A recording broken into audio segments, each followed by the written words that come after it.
ಬೆಂಗಳೂರಿನ ನಮ್ಮ ಮೆಟ್ರೋ ಪ್ರಯಾಣಿಕರಿಗೆ ಒಂದು ಗುಡ್ ನ್ಯೂಸ್ ಸಿಗ್ತಾ ಇದೆ. ಅದರಲ್ಲೂ ಪ್ರಮುಖವಾಗಿ ಪಿಂಕ್ ಲೈನ್ ಮಾರ್ಗ ಯಾವಾಗ ಓಪನ್ ಆಗುತ್ತೆ ಅಂತ ಕಾಯ್ತಾ ಇದ್ದವರಿಗೆ ಇದು ಸಿಹಿ ಸುದ್ದಿ ಅಂತಾನೆ ಹೇಳ್ಬೋದು.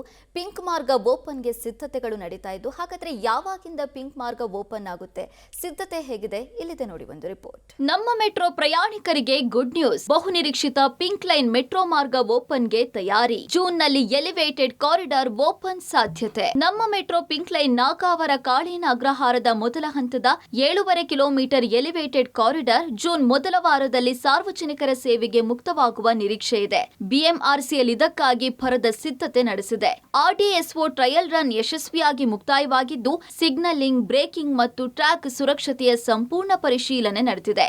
ಆರ್ಡಿಎಸ್ಒ ಶೀಘ್ರದಲ್ಲೇ ಪ್ರಮಾಣ ಪತ್ರ ನೀಡಲಿದೆ.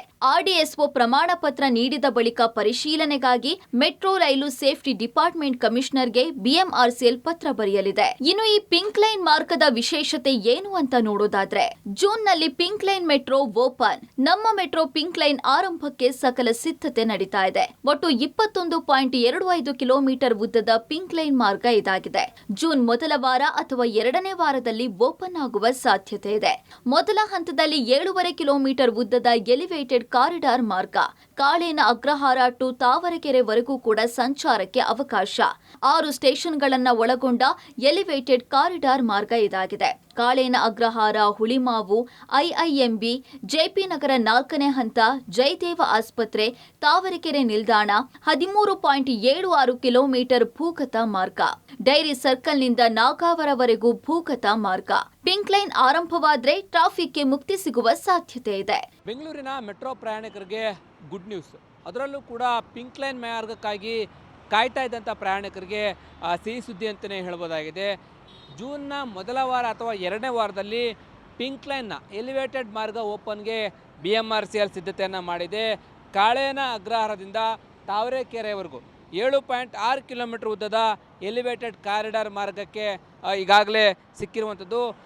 ಆರ್ಡಿಎಸ್ಒ ಕೂಡ ಈಗಾಗಲೇ ಟ್ರಯಲ್ ರನ್ನನ್ನು ಮಾಡಿದೆ. ಟ್ರಯಲ್ ರನ್ ಮಾಡಿ ಬ್ರೇಕಿಂಗು ಮತ್ತು ಟ್ರ್ಯಾಕು ಈ ರೀತಿಯ ಸುರಕ್ಷತಾ ಕ್ರಮಗಳ ಬಗ್ಗೆ ಈಗಾಗಲೇ ಪರೀಕ್ಷೆಯನ್ನು ಕೂಡ ಮಾಡಿರುವಂಥದ್ದು. ಸಿಗ್ನಲಿಂಗ್ ಬಗ್ಗೆಯೂ ಕೂಡ ಪರೀಕ್ಷೆಯನ್ನು ಮಾಡಿದೆ.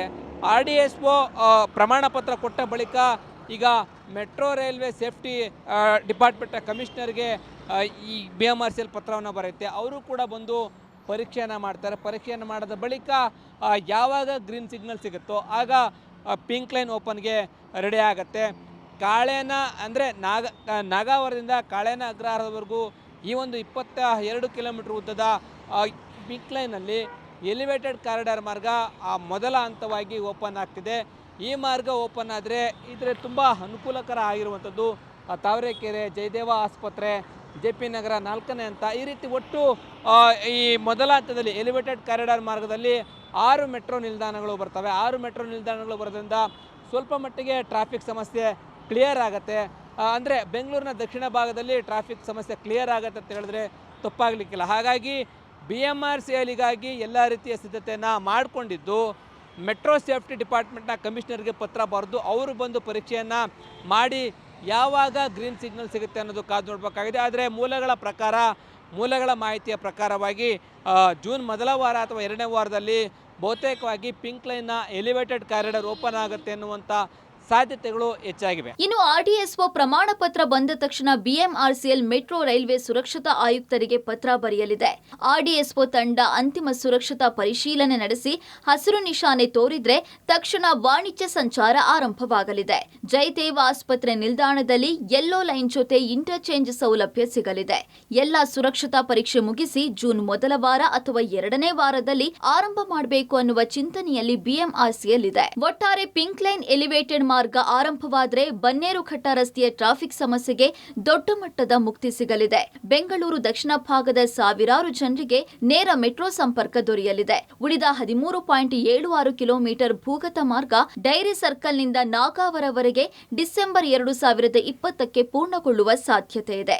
ಎಲಿವೇಟೆಡ್ ಮಾರ್ಗ ಜೂನ್ನಲ್ಲಿ ಓಪನ್ ಮಾಡ್ತಾರಾ ಅಂತ ಕಾದು ನೋಡಬೇಕಿದೆ. Lokesh, public TV, Bengaluru.